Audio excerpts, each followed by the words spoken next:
que tu peux tout et que rien ne t'est impossible. Je reconnais que tu peux tout et que rien ne t'est impossible. Je reconnais avec conviction. Je reconnais. Oui, il peut tout. Que tu peux tout. Et que rien ne t'est impossible. Agis fort, agis fort. Je reconnais. Il peut tout. Que tu peux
J'aimerais vous parler ce matin de la remontada. Vous savez qu'est-ce que c'est la remontada? Comme pasteur, j'ai rencontré des gens, des personnes qui sont découragées. Avec le climat d'incertitude qui s'abat sur notre pays, le découragement s'est étendu pour devenir un phénomène national. Beaucoup de gens, même parmi vous ce matin, il y a beaucoup de découragement parmi nous. Il y a des moments où je suis moi-même tenté d'être découragé, surtout lorsque je ne comprends pas pourquoi, malgré nos prières, Dieu n'intervient pas pour changer notre situation. Pourquoi est-ce qu'il ne le fait pas? Peut-être que vous êtes affecté par le découragement ce matin. Peut-être que le vôtre est causé par quelque chose encore plus douloureux, comme par exemple, dans votre couple, vous ne pouvez pas avoir d'enfant peut-être, l'infertilité, la maladie prolongée dans votre vie ou dans la vie de quelqu'un que vous aimez, des troubles dans votre mariage, des difficultés financières et j'en passe. Il y a tellement de causes pour le découragement. Vous vous posez peut-être la question, comment est-ce que vous allez vous en sortir? Le découragement, j'aimerais vous dire pour commencer, c'est un phénomène humain. Cela arrive à tout le monde. Nous pouvons voir des moments de découragement dans la Bible où des hommes, des femmes de foi, des hommes et des femmes de Dieu se sentent découragés. Nous pouvons penser à des hommes comme Moïse. Qui aurait cru qu'un homme, un géant spirituel comme Moïse, pourrait être victime de ce sentiment de découragement? Non seulement Moïse, nous pouvons parler de Job. En une seule journée, il a perdu 10 enfants, près de 100 000 têtes d'animaux, et sa santé est attaquée. Il était découragé.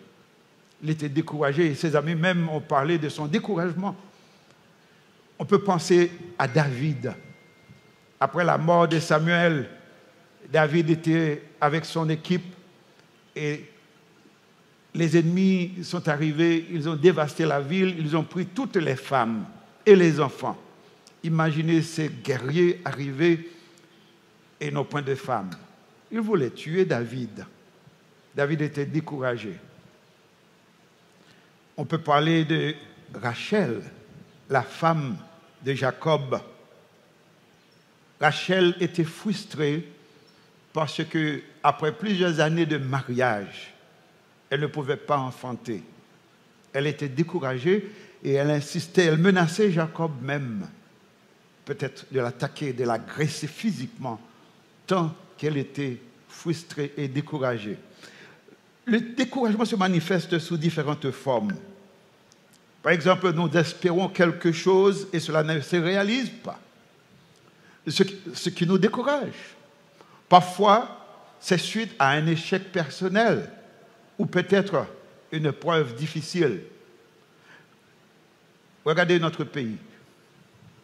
Regardez nos frères, nos sœurs, les habitants de Port-au-Prince et de ses environs, les jeunes sont découragés. Alors, tout comme la jeunesse de notre pays, nous allons rencontrer un jeune homme ce matin du nom de Gédéon, qui lui aussi était troublé par la situation de son pays. Il avait entendu parler de Dieu, mais il ne connaissait pas encore ce Dieu-là. Il était découragé car il croyait que Dieu l'avait abandonné. Dieu avait abandonné son peuple. Dieu avait abandonné son pays.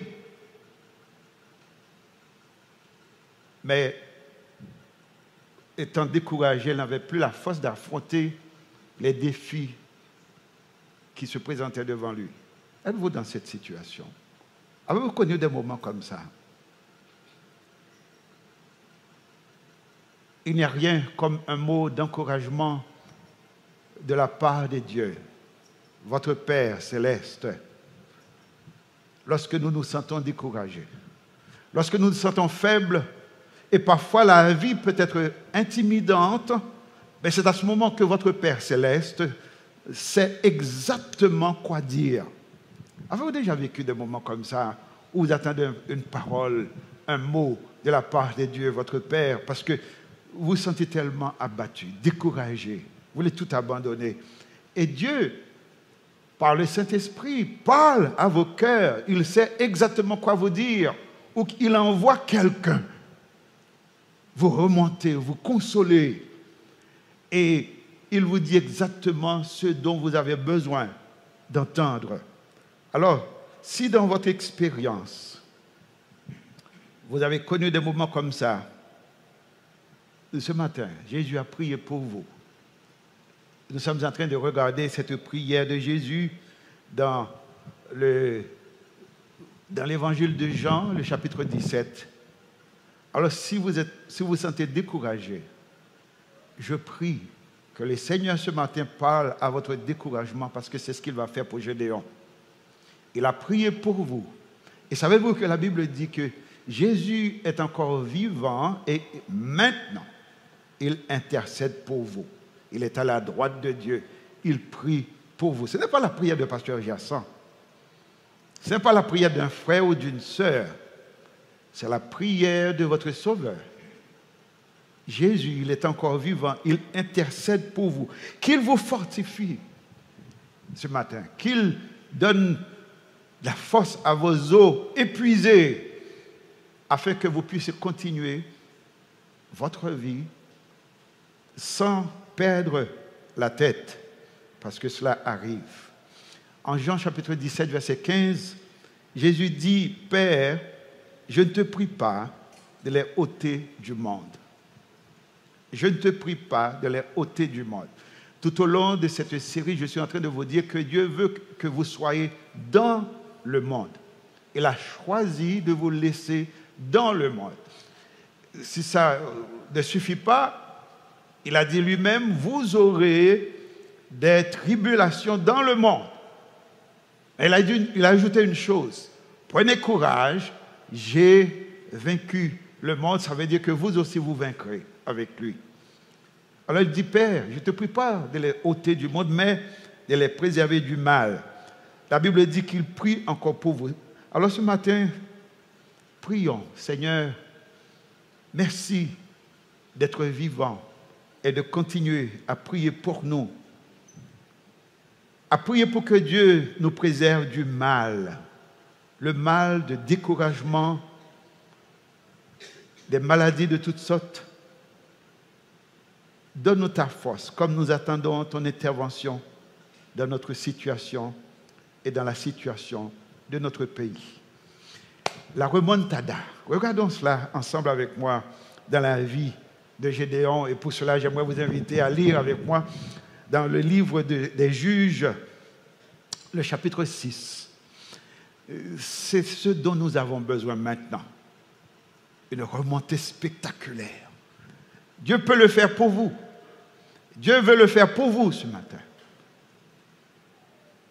Lisons ensemble, et si vous voulez bien, regardons le sujet, comment Samuel, qui est l'auteur de ce livre, comment il introduit cela. Il parle de cette main puissante contre un peuple épuisé. Et ça ressemble de près à ce que vous vivez, à ce que nous vivons dans cette ville de Port-au-Prince et dans ce pays. Nous lisons donc, les enfants d'Israël firent ce qui déplaît à l'Éternel. Ça, c'est le contexte de ce qui va venir. Il est en train de vous expliquer la raison pour laquelle le peuple traversait ces moments difficiles. C'est dommage. Nous n'avons pas une perspective théologique sur ce que nous sommes en train de vivre. Nous pensons que c'est arrivé par hasard. Nous pensons que c'est quelqu'un qui est contre nous. Mais regardez bien, dans toute histoire, dans toute situation, il y a une perspective théologique. Ça veut dire, si vous aviez la possibilité de regarder en arrière de la scène pour voir qui est celui qui agit vraiment et pourquoi est-ce qu'il fait ce qu'il fait, vous allez réaliser qu'il y a une raison théologique. Ça veut dire que Dieu est à l'œuvre dans votre vie, même dans les situations les plus difficiles. Et ça, c'est C'est cette perspective qu'il nous donne. Il dit, les enfants d'Israël firent ce qui déplaît à l'Éternel. Et l'Éternel les livra entre les mains d'un peuple appelé Madian. Pendant combien de temps? Pendant 7 ans. Pendant combien de temps est-ce que nous souffrons depuis que cela a commencé? Il semble que ça ne finit jamais. C'est toute une éternité. Pendant 7 ans, Dieu les livre entre les mains de Madian. Et la Bible dit, la main de Madian fut puissante contre Israël. Pour échapper à Madian, les enfants d'Israël se retiraient dans les ravins des montagnes, dans les cavernes et dans les rochers fortifiés. On appelle cela des stratégies de survie. Ils ont appris à survivre les difficultés. Et regardez la description de la situation.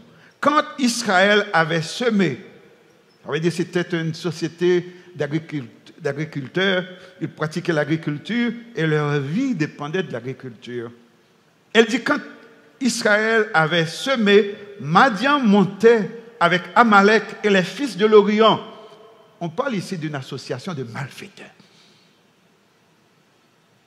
Une association, le triangle du mal, si vous voulez. Madian est arrivé avec Amalek. Amalek, c'est l'ennemi juré d'Israël toute sa vie. Et encore aujourd'hui, ce qui se passe en Israël, c'est encore Amalek. Il arrive avec Amalek et les fils de l'Orient et il marchait contre Israël. Il campait en face de lui, détruisait les productions du pays jusque vers Gaza. Gaza encore. Gaza dans l'actualité aujourd'hui. Ça veut dire que Gaza n'appartient pas aux Palestiniens. Jusqu'à Gaza. Et ne laissait en Israël ni vivre, ni brebis, ni bœufs, ni ânes. Maintenant, c'est quoi l'objectif? C'est quoi l'intention, comme diraient les Africains? C'est quoi l'intention de persécuter un peuple comme ça? Voilà. Quand ils montaient avec leurs troupeaux et leurs tentes, ils arrivaient comme une multitude de sauterelles. Ils étaient innombrables, eux et leurs chameaux. Et ils venaient dans le pays, pourquoi? Pour le ravager, pour l'exterminer. Israël fait face à l'extermination à chaque époque de son histoire. Que ce soit avec Madian, que ce soit avec Hitler, et que ce soit encore aujourd'hui avec les Palestiniens qui jurent que par la destruction, l'extermination totale de cette nation d'Israël, ils sont arrivés pour le détruire. Mais il y a une chose dans la vie de ce peuple qui est extraordinaire. C'est sa capacité de rebondir. Et à chaque fois que quelqu'un s'attaque à ce peuple, vous pouvez attendre le malheur qui fondra sur cette personne ou sur cette nation. Madian a été jugé. Hitler et l'Allemagne ont été jugés. Et tous ceux qui attaquent Israël sont détruits, car Dieu a dit, cette ville qui s'appelle Jérusalem sera comme une pierre pesante contre toute nation qui s'attaque à Israël. La chose extraordinaire dans la vie d'Israël, c'est sa vie de prière. Un peuple qui a un Dieu et qui sait parler à ce Dieu. Vous avez ce Dieu aussi, c'est votre Dieu. L'apôtre Paul a dit autrefois, vous étiez païens, vous étiez étrangers. Vous viviez dans ce monde sans Dieu, sans espérance et sans Christ. Il dit tout ça a changé. Dieu a changé tout ça dans votre vie. Aujourd'hui, vous avez le Dieu de l'univers avec vous à cause de Jésus-Christ qu'il a fait. Aujourd'hui, vous avez de l'espérance. Et aujourd'hui, vous êtes l'héritier de toutes les promesses de Dieu. Et ce que Dieu dit à Israël, c'est aussi pour vous. Et ce Dieu, vous pouvez prier. Et c'est ce qu'Israël a fait. Comment est-ce qu'Israël a prié? Au verset 6, il dit, Israël fut très malheureux à cause de Madian. Et les enfants d'Israël crièrent à l'Éternel. Il y a des moments où on ne soupire pas dans nos prières. Il y a des moments où on ne fait pas silence dans nos prières. Il y a des moments où on crie. On crie vers Dieu. Ninive a crié. Israël a crié. Non pas parce que Dieu ne peut pas entendre, mais c'est pour dire à Dieu que je suis réveillé, je suis prêt maintenant. Parce que notre Dieu n'est pas un Dieu qui n'entend pas. La Bible dit non, la main de l'Éternel n'est pas trop courte pour nous délivrer, ni ses oreilles trop dures pour nous entendre. Mais il y a des barrières. Et ces barrières, ce sont nos péchés, nos crimes, nos actions. Et nous avons besoin de crier pour faire tomber ces murs, ces barrières, mais non pas pour Dieu, mais pour nous donner accès à ce Dieu-là. Et Dieu a répondu à la prière d'Israël. Regardez comment Dieu a répondu. D'abord, il a envoyé un premier messager, un prophète. Le verset 7 à 9 nous dit, lorsque les enfants d'Israël crièrent à l'Éternel au sujet de Madian, l'Éternel envoya un prophète aux enfants d'Israël. Et ce prophète leur dit, ainsi parle l'Éternel, le Dieu d'Israël. Non pas le Dieu de Madian, le Dieu d'Amalek, ils n'ont pas de Dieu. Ils ont seulement l'audace. Mais ils n'ont pas de Dieu. Mais le Dieu d'Israël. Et qu'est-ce que Dieu a dit à Israël? Des reproches. Dieu fait des reproches à Israël. Ça veut dire que Israël, vous êtes dans une situation où vous ne devriez pas être. Parce que je suis votre Dieu. Ce n'est pas votre place. Cette expérience, ce n'est pas pour vous. Et peut-être que Dieu va vous dire la même chose aussi ce matin. Il dit à Israël, je vous ai fait monter d'Égypte et je vous ai fait sortir de la maison de servitude. Je vous ai délivré de la main des Égyptiens et de la main de tous ceux qui vous opprimaient. Je les ai chassés devant vous et je vous ai donné leur pays.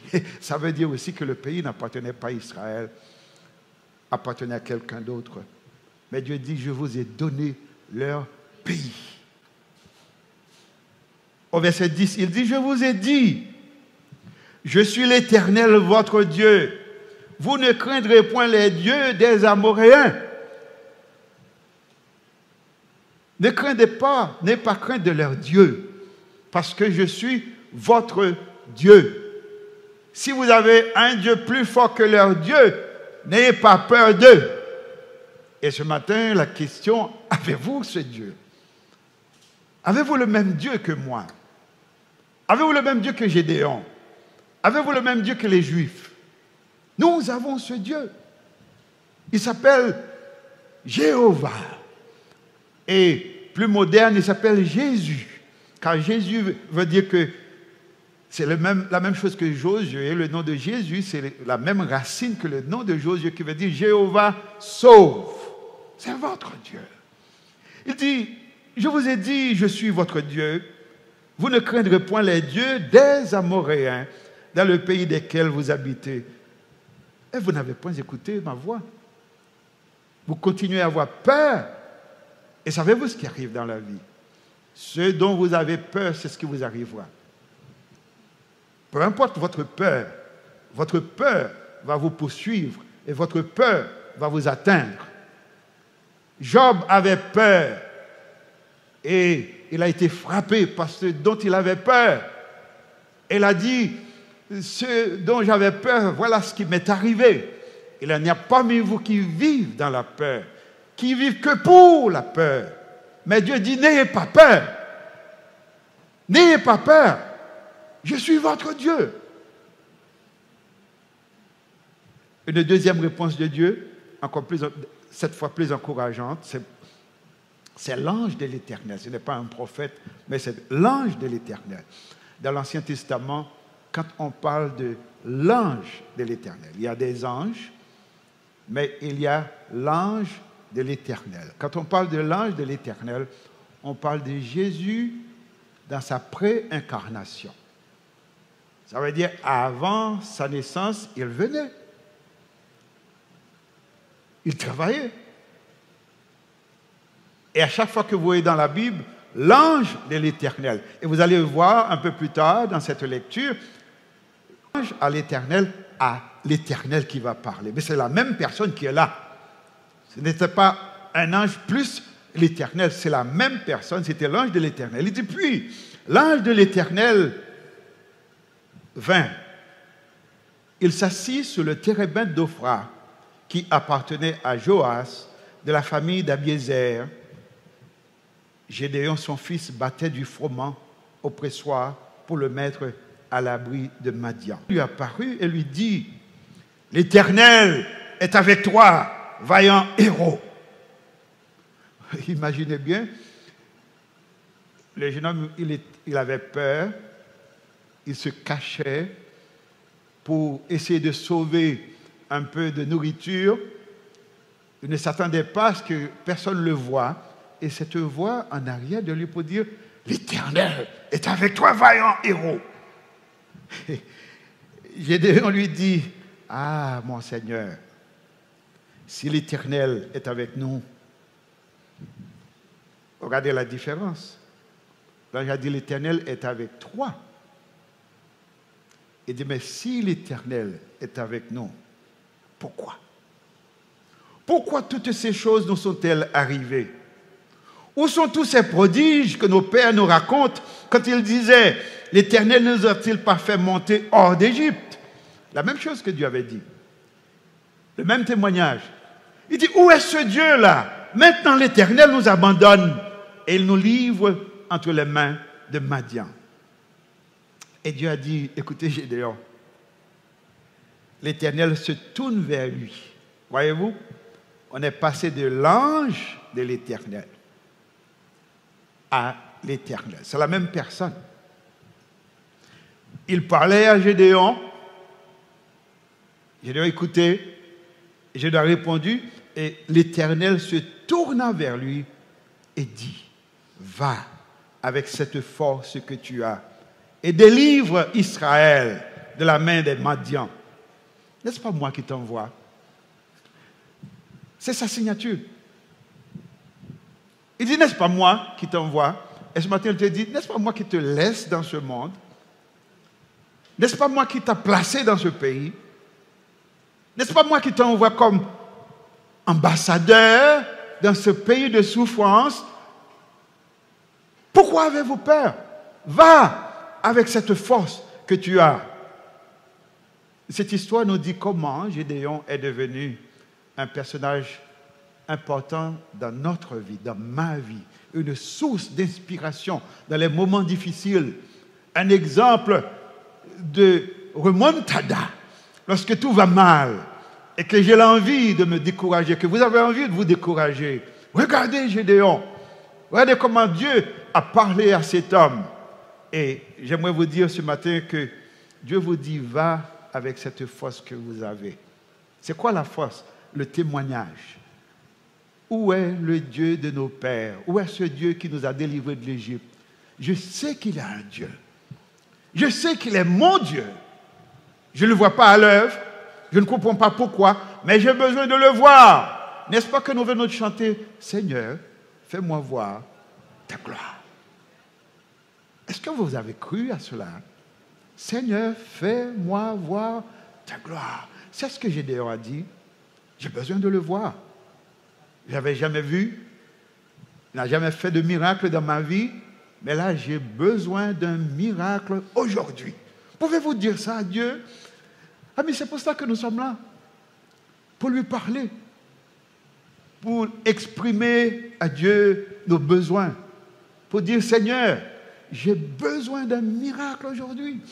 Comment est-ce que Dieu fait ce remontada dont vous avez besoin? 3 choses. D'abord, Dieu parle de valeurs dans votre vie.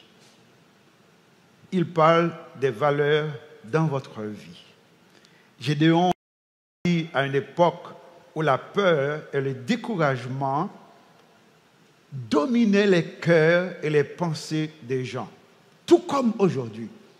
Pour vous et pour moi. Nous sommes dominés par la peur. Contrôlés par la peur.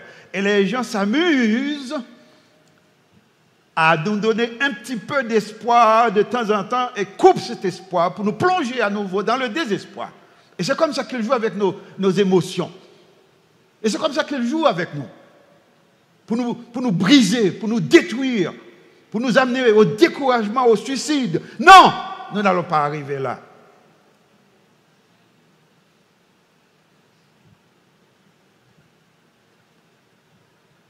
nous essayons de survivre.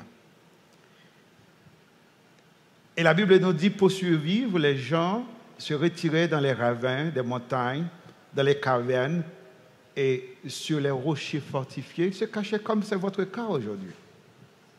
Vous avez votre quartier, votre maison. Vous vivez comme, je n'ose pas le dire, mais comme des rats, n'est-ce pas? Qui ont peur.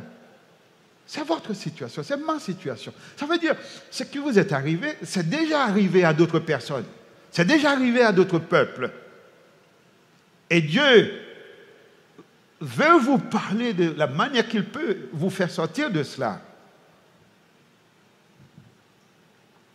Vous savez, nous essayons de survivre. Vous vivez peut-être en mode de survie. Votre mode de survie a trop duré, vous avez besoin d'en sortir.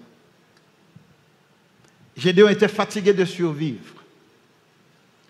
Il était fatigué d'imaginer de différentes manières il va épargner la récolte pour survivre. Il avait besoin de vivre. J'ai besoin de vivre. Je suis fatigué de survivre. J'ai besoin de vivre. J'ai besoin de sortir. Vos enfants ont besoin d'aller à l'école. J'ai besoin d'aller respirer sur le champ de Mars. J'ai besoin d'aller à la plage. J'ai besoin de vivre. N'êtes-vous pas fatigué de survivre? N'êtes-vous pas fatigué de vous cacher constamment? C'est le moment de crier à Dieu pour dire, c'est assez. Seigneur, c'est assez. Où est ce Dieu-là qui sait faire des miracles, qui se réclame comme mon Dieu? Je veux voir ta gloire. Et nous avons besoin de dire à Dieu que nous sommes fatigués. N'ayez pas peur de lui dire que vous êtes fatigué. Si vous êtes fatigué, si vous n'êtes pas fatigué de survivre, de réinventer la façon de survivre, il faut le dire. Maintenant, comment sortir de ce désespoir? Dieu fait deux choses. Il parle de valeur dans la vie de Gédéon. Qu'est-ce qu'il a dit? L'Éternel est avec toi, vaillant héros. Amis, si vous êtes découragé ce matin, vous avez peut-être besoin d'entendre parler des valeurs dans votre vie. C'est la façon où on encourage quelqu'un. On essaie de remonter la personne, c'est de lui rappeler ou de vous rappeler ce que vous avez de bon en vous. Quand ça va mal, vous n'avez pas besoin de gens pour vous rappeler vos fautes. Dieu a rappelé la faute. Tu es un vaillant héros. Tu as quelque chose en toi de spécial. Et toi, tu peux vaincre. Des ressources, vous avez en vous des ressources inexplorées, des capacités inexploitées, des richesses infinies en vous. L'ange était assis sur le térébinthe. Le térébinthe est un arbre d'à peu près 10 à 15 mètres de hauteur. Il y avait de l'ombre, mais Gédéon, lui, il travaillait. Vous savez, Dieu veut parler des valeurs dans votre vie. Il y a des moments, peut-être que vivre même est un acte héroïque. Avez-vous imaginé cela? Il y a des moments, le simple fait d'être en vie dit déjà que vous êtes un héros. Lorsqu'ils ont fermé ton ciel, l'avion ne peut plus voler. Lorsqu'ils ont barricadé leurs frontières et bloqué tout accès au monde extérieur, ils veulent vous détruire. Si vous êtes encore capable de survivre, si vous êtes encore capable de résister, c'est que vous êtes un héros. Et c'est ce que Dieu a dit à Gédéon. Si vous arrivez jusque-là, Gédéon, vous avez en vous des capacités intérieures tellement extraordinaires que vous n'avez pas besoin de leur aide. Vous n'avez pas besoin d'avoir peur d'eux. Ils vous ont renfermé dans ce carcan pour vous aider à découvrir les richesses profondes qu'il y a en vous, comme peuple, comme personne. Les ressources infinies qui vous permettront de survivre, peu importe l'adversité, vous êtes capable de réussir. Et c'est ce que Israël était, c'est ce que nous sommes comme peuple. Pourquoi Abinader a besoin de fermer la frontière? Ne se souvient-il pas que nous étions à plusieurs reprises à les aider quand ils étaient esclaves? Ne pense-t-il pas qu'un jour il aura besoin de nous? Pourquoi est-ce qu'ils font ça à nous? Je ne vais pas les juger. Peut-être que nous avons quelque chose à régler, non pas avec eux autres, mais avec Dieu. C'est pour ça qu'il faut chercher Dieu. Il faut prier pour savoir qu'est-ce qui se passe. Mais ce moment nous aide comme peuple à découvrir que les ressources que nous avons en nous. Le pays est fermé. Vous vivez. Ils peuvent nous garder dans cette prison encore des années. Nous allons survivre. Ce dont nous avons besoin, c'est ce Dieu qui va susciter en nous, qui va nous faire prendre conscience des ressources que nous avons en nous sans avoir besoin des autres. Des possibilités qui ont besoin d'être débloquées dans votre vie. Vous avez un cerveau, vous avez un cœur. Il est des fois que Dieu vous dit de ne pas regarder de l'extérieur, mais de regarder de l'intérieur ce que vous pouvez faire, ce que Dieu peut faire en vous, à travers vous. Et ces moments de souffrance parfois sont importants, sont utiles pour vous aider à découvrir votre force. Et celui qui peut vous aider à découvrir cela s'appelle Jésus. Il est le seul qui peut vous donner accès à ces ressources intérieures dont vous avez besoin pour rebondir. Et ce matin, c'est ce qu'il veut faire. Il témoigne à Gédéon qu'il était un héros au moment où Gédéon doutait de son Dieu, il doutait de lui-même. Et ce matin, vous dites, mais pasteur, je ne suis pas capable, je ne peux rien faire. Mais si Dieu ouvrait votre cœur, vos yeux, pour voir tout ce que vous pouvez faire, vous allez réaliser que vous êtes capable, vous avez besoin de Dieu. Vous avez besoin de Dieu. Oui, vivre peut-être un acte héroïque, mais découvrir les richesses qui sont en vous, ça ne suffit pas. Ça prend quelque chose d'autre. Comment est-ce que Dieu nous encourage? Il parle de valeurs, mais il encourage le développement de notre foi. Sans la foi, vous n'allez pas vous en sortir.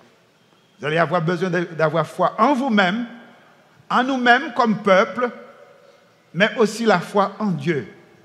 Nous avons perdu cette foi en nous. Nous l'avons perdue. Pendant des années, que faisons-nous? Nous attendons que la délivrance vienne de l'extérieur, d'ailleurs. Et eux, ils nous regardent et disent, vous êtes capable de vous en sortir. Et vous dites, je ne suis pas capable. Dieu vous dit, vous êtes capable. C'est quoi le problème? Pourquoi est-ce qu'on ne prend pas conscience de ce qu'on peut faire? C'est quoi le problème? Le problème. Dieu veut encourager la foi dans votre vie. Ça veut dire de réaliser qu'avec Dieu, tout est possible. Notre problème n'est pas si compliqué que ça. Notre problème est simple, c'est la division. Si Dieu peut renverser ces barrières de division qu'il y a parmi nous, nous serons à nouveau un peuple fort, capable de surmonter tous les défis qu'il y a dans la vie. Mais nous sommes divisés. Nous ne sommes pas capables de nous parler, de nous aimer. Et c'est un péché. Et le péché a des conséquences. Et ce matin, Dieu vous dit, vous avez des ressources illimitées. Non seulement dans votre vie, mais dans votre pays, tout le monde a envie de venir et voler ce que vous avez. Et vous êtes en train de mourir, de sécher sur des tonnes de richesses parce que vous n'êtes pas capable de vous entendre. Vous avez besoin d'entendre cette parole de foi. Regardez la foi de Gédéon. Là, je lui dis, l'Éternel est avec toi. Gédéon lui dit, ah mon Seigneur, l'Éternel n'est pas avec moi. Si l'Éternel est avec moi, mais pourquoi? Voyez-vous comment la foi vient? La Bible dit la foi vient de ce qu'on entend. Ce qu'on entend vient de la parole de Dieu. Qu'est-ce qu'il a entendu? Il dit, où sont tous ces prodiges que nos pères nous racontent? Il avait entendu parler de ce Dieu-là. Vous avez entendu parler de ce Dieu-là. Et la foi vient de ce qu'on entend vient de la parole de Dieu. Il ne faut pas douter la parole de Dieu. Et quand il a dit cela, il a posé une question, où est l'Éternel? Et c'est à ce moment que l'ange lui a dit, va avec cette foi que tu as. L'Éternel se tourna vers lui et lui dit, va avec cette force que tu as. La foi, c'est la foi. La foi que tout est possible. Si Dieu veut m'aider, tout est possible. Dieu dit, je suis là, je veux t'aider. Et Gédéon n'était pas tellement confiant dans ce que l'Éternel lui avait dit. Il a dit, écoutez, attendez un instant. Êtes-vous sûr que vous êtes avec moi? L'ange lui a dit oui. Il dit, attendez un instant. Il dit, il est allé chercher un morceau de toile. Il dit, je vais placer ça sur le sol. Je te demande de faire un miracle pour me prouver que c'est toi. Parce que je ne veux pas aller faire des bêtises, aller dire aux gens que l'Éternel m'a envoyé et que, arrivé, rien ne se passe. Il dit, tu vas faire pleuvoir tout autour de ma serviette. Et seulement l'endroit où la serviette va rester sec, si tu es l'Éternel, si tu es capable de faire quelque chose. Ça, c'est la foi, l'audace de la foi. De dire à Dieu, j'entends ce que tu as dit, mais j'ai besoin des preuves. Il y en a qui disent qu'il a douté. Non, non, ça c'est la sagesse. Il dit, Dieu, tu es Dieu, et tu m'envoies faire quelque chose. Tu vas faire pleuvoir tout autour de ma serviette, et ma serviette va rester au sec. Savez-vous qu'est-ce qui est arrivé? Dieu l'a fait. Il a regardé, il a dit, écoutez, on va faire l'inverse maintenant. Tu vas faire pleuvoir sur ma serviette et il n'y aura pas d'eau et de pluie tout autour de ma serviette. Ce qui m'impressionne, c'est la patience de Dieu. C'est sa patience, son amour, son désir de te faire comprendre qu'il te comprend. Si j'étais Dieu, j'allais lui donner un coup de pied à la bonne place. Hein. Je dis, hé, toi là. Mais il est patient. Dieu est patient. Il est bon. Et il a dit à Gédéon, on va faire comme ça. Parce que je veux construire ta foi. Je vais t'aider à bâtir ta foi. Il y a des gens qui pensent qu'on a besoin de beaucoup de foi pour faire bouger Dieu. On n'a pas besoin de beaucoup de foi. On a besoin d'avoir la foi. Et Jésus l'a dit, quand nous lisons dans Luc chapitre 17, verset 5, les apôtres disent au Seigneur, augmente-nous la foi. Et le Seigneur dit, le problème, ce n'est pas la quantité de votre foi. Si vous aviez la foi comme un grain de sénévé, vous diriez à ce sycomore, à cette montagne, déracine-toi et plante-toi dans la mer, il vous obéirait. Le problème, ce n'est pas une grande foi. Et David va le dire, ce n'est pas une grande armée qui sauve le roi. C'est l'Éternel qui sauve. C'est l'Éternel qui délivre. Vous n'avez pas besoin d'avoir beaucoup de foi. Il suffit d'avoir une petite foi dans un grand Dieu. Et parfois, rien ne se passe dans votre vie parce que votre Dieu est trop petit. Vous avez beaucoup de foi, comme les prophètes de Baal, les prophètes de Jézabel. Ils ont beaucoup de foi, mais un petit Dieu. Et j'aime le prophète Élie qui se moquait de leur Dieu. Mais peut-être qu'il est en voyage, peut-être qu'il est occupé, peut-être qu'il est en train de dormir. Votre Dieu crie plus fort. Et ils ont eu la foi de crier encore plus fort. Mais leur Dieu était trop petit devant le grand Dieu de Élie.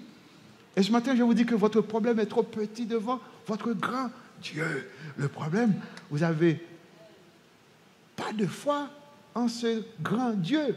Vous avez la foi dans quelqu'un d'autre peut-être, dans votre capacité, dans votre connaissance.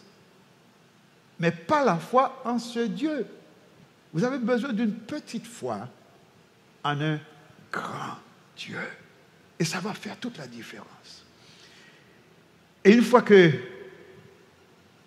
Gédéon était convaincu, Dieu a dit maintenant, on y va. On va aller pour la remontada. Savez-vous qu'est-ce que c'est la remontada? FC Barcelone en 2017 avec le grand Lionel Messi.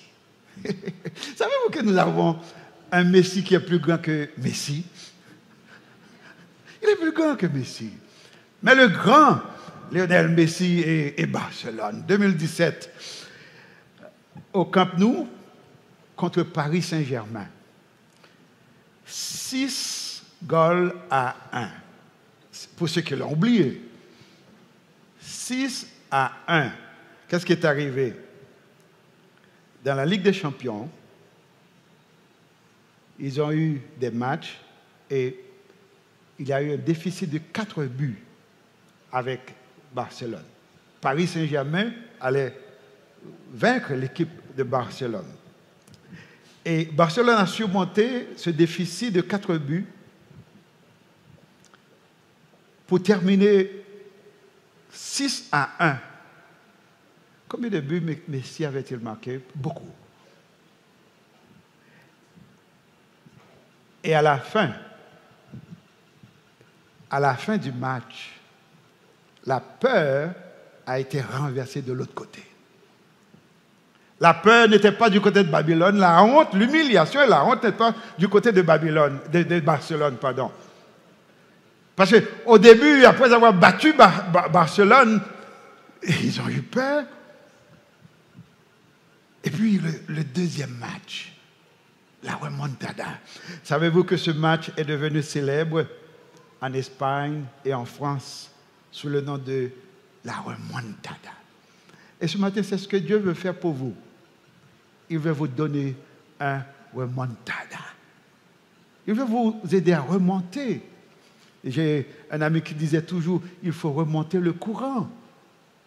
Vous êtes en train de nager à contre-courant, vous n'arrivez pas. Dieu veut vous donner cette force. Il dit, va avec cette force que tu as. Et tu vas remonter le courant, tu vas renverser la situation. La peur va se déplacer, non pas de votre côté, mais il va se placer de l'autre côté. Ceux qui vous font peur aujourd'hui, ils auront peur demain, quand votre Dieu se lèvera. Et il a fait pour Israël. Il a dit à Israël, ces Égyptiens que vous voyez aujourd'hui, vous ne les verrez plus jamais. C'est barbecue, c'est la pluie ou tempête, les petites tempêtes, ou comme on les appelle. Il dit un jour, vous n'entendrez plus parler de ces noms. Il y aura un seul nom, le nom de l'Éternel. Jésus sera le nom qu'on craindra. Et amis, j'aime ce que le prophète Ésaïe a fait. Il était dans une situation comme la nôtre. Il a parlé à Dieu. Dans Ésaïe 63, verset 19, il dit, nous sommes depuis longtemps comme un peuple que tu ne gouvernes pas. C'est la même situation que Gédéon.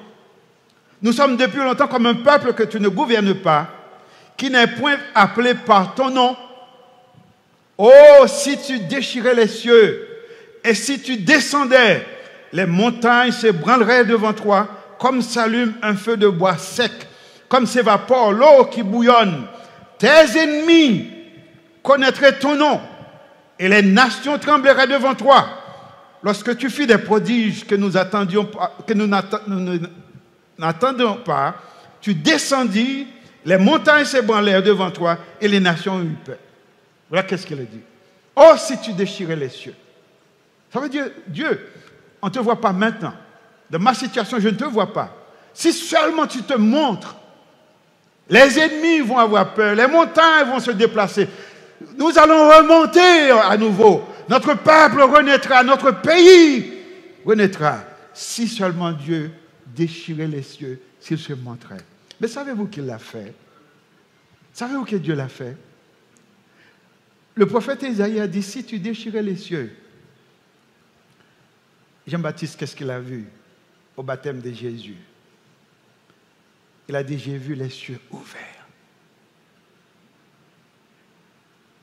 J'ai vu les cieux ouverts et la colombe descendait sur lui. Et la voix de Dieu dit, celui-ci est mon fils bien-aimé, en qui j'ai mis toute mon affection. Dieu a déchiré les cieux.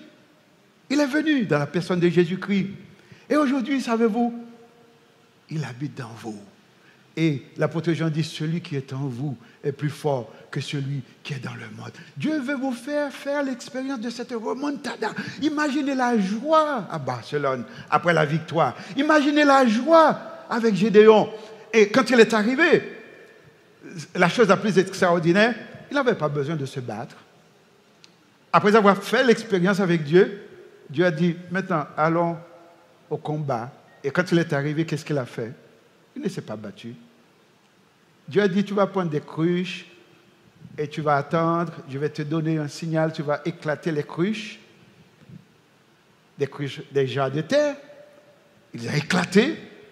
Et qu'est-ce qui est arrivé? Madian pensait que c'était des bombes. Et il a couru. Tout ce dont Dieu avait besoin, c'est d'amener Gédéon pour dire, tout ce qu'il t'avait volé, tu vas les récupérer. Et ils sont partis en fuite, ils ont laissé tous les butins, tout ce qu'ils avaient volé chez les Juifs, ils les ont laissés à terre. Et tout ce que Gédéon avait besoin de faire, c'était d'aller et de réclamer ses biens. Et dans le prophète Joël, il a dit que l'Éternel remplacera tout ce que les sauterelles ont dévoré. Votre Dieu le fera.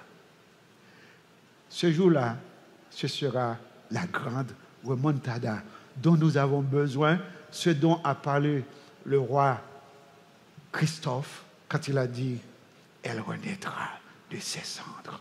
C'est de ça qu'il parle. C'est de la remontada de notre pays. Et j'y crois. Le croyez-vous, amis? Priez-vous pour cela. Dieu veut le faire. Il dit, va avec cette force que tu as. Savez-vous, la pire des choses dans la vie, c'est le découragement, de perdre confiance en soi, de perdre confiance en son Dieu, de perdre confiance en sa capacité, de penser qu'on ne s'en sortira jamais. Et c'est ça la remontada. Dieu commence d'abord à vous remonter, à vous redonner confiance en vous-même. Et c'est ce qu'elle est en train de vous dire ce matin. Vous avez une force intérieure en vous. Celui qui est en vous est plus fort que celui qui est dans le monde. Vous pouvez vaincre. Ne tremblez pas, n'ayez pas peur. Votre Dieu est avec toi. Il dit, ne promène pas des regards inquiets. Non. Croyez que Dieu peut faire infiniment au-delà de tout ce que vous imaginez ou pensez. La grande remontada, c'est possible. Savez-vous, ne vous découragez pas. Ne vous découragez pas. Dieu vous a laissé dans ce monde, mais il ne vous a pas oublié dans ce monde. Vous m'écoutez? Il vous a laissé dans ce monde, mais il ne vous a pas oublié dans ce monde. Il est prêt à intervenir dans votre vie. Il est prêt à vous défendre. Il est prêt à tout faire pour vous. Vous avez seulement besoin d'avoir confiance en lui, de croire que s'il arrive quelque chose dans ma vie, Dieu est en train de me préparer à quelque chose de plus extraordinaire. S'il n'y avait pas ces défis, on ne parlerait pas de Gédéon aujourd'hui. On parle de Gédéon parce qu'il a surmonté, il a remonté ces problèmes, il les a vaincus, et on parle de lui comme un exemple de foi. Et ce matin, vous avez ce même Dieu, et ce Dieu est capable de faire la même chose, et il vous demande de ne pas vous décourager, mais de sortir d'ici, de cette assemblée, avec cette force que votre Dieu est vivant. S'il veut, il peut tout faire. David a dit, mes larmes sont ma nourriture sans cesse. Quand on me dit, où est ton Dieu? Les fils de Corée, ils ont dit, quand on me demande où est mon Dieu, je dis, mon Dieu est au ciel, il fait tout ce qu'il veut. Il fait tout ce qu'il veut. S'il veut aujourd'hui, il peut changer votre situation. Il peut changer le temps et les circonstances. Il peut envoyer des personnes dans votre vie qui vont faire une différence dans votre vie parce qu'il est capable de le faire. Croyez-vous à cela? Amis, ne vous laissez pas abattre. Ne vous laissez pas décourager. Votre Dieu est capable de faire infiniment au-delà de tout ce que vous imaginez ou pensez. J'ai écouté une émission ce matin, une dame qui ne peut pas enfanter, et à cause du fait qu'elle ne peut pas enfanter, son mari est en train de l'humilier. Elle a prié pour appeler et demander des prières. Et quelqu'un a appelé, il a dit, j'étais dans la même situation pendant 22 ans, je pleurais. Je ne pouvais pas enfanter, mais aujourd'hui, j'ai des enfants. Dieu, après 22 ans, Dieu a répondu à sa prière. Je ne sais pas qu'est-ce qui trouble votre vie. Mais votre Dieu, s'il se montre maintenant, il peut faire la différence. Croyez en cela et va avec cette force que tu as. Que Dieu vous bénisse.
De notre Seigneur et Sauveur Jésus-Christ, l'amour de Dieu le Père et la communion de l'Esprit Saint soit et demeure sur chacun de nous, dès à présent et au siècle des siècles.